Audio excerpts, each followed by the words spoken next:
नमस्कार मंडळींनो, कसे आहात सगळे? मजेत ना? हो, नक्कीच मजेत असले पाहिजे.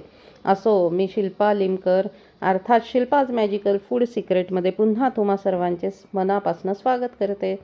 असो, आपला महाराष्ट्र जसा भाषेने समृद्ध आहे ना, तरी तसेच महाराष्ट्रातील वेगवेगळ्या जिल्ह्यातील शहरं, नगरातील राहणीमान, संस्कृती, बोलीभाषा आणि अर्थातच खाद्यसंस्कृतीसुद्धा वेगळी आहे.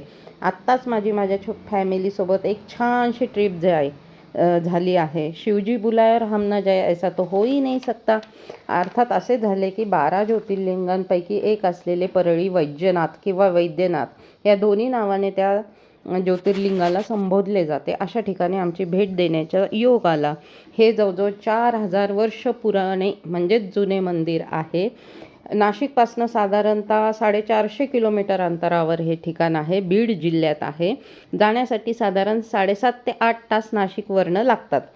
हे मंदिर म्हणजे शिल्पकलेचा उरलेल्या शिल्पांना जतन केल्याचा एक उत्तम नमुना आहे. वैद्यनाथ याच्यासाठी या मंदिराला म्हटले जाते की याच्या आसपास अत्यंत दुर्लभ अशा जडीबुटी, औषधी वनस्पती मिळतात आणि शिवाय आरोग्याची ही देवता मानली जाते. आणि ह्याच ठिकाणी 3 नंदी आपल्याला शिवासमोर दिसतात.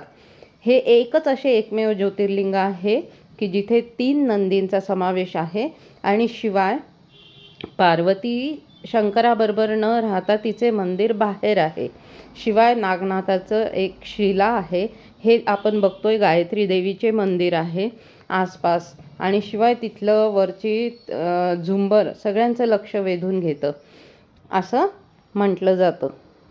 हे मंदिर देवगिरीच्या यादवांच्या काळातले आहे. त्यांचे कर्णाधिपती प्रधानजी हेमाद्री यांनी हे बांधले आहे. त्यानंतर काही काळानंतर पुण्यश्लोक अहिल्यादेवी होळकरांनी मंदिराचा जीर्णोद्धार केला. मंदिर भव्य व चिरेबंदी आहे. मंदिराच्या परिसरात लांबलचक पायऱ्या आणि भव्य प्रवेशद्वार लक्ष वेधून घेते. हे तिथले भोजनगृह आहे. त्या ठिकाणी येणाऱ्या अतिथींना भोजन दिले जाते. त्यात वेगवेगळ्या प्रकारच्या भाज्या, वरण भात, बुंदीचा लाडू, चपाती असा समावेश असतो. शिवाय उपवासकरूंना वेगळं मिळते. या मंदिराला आपण जरूर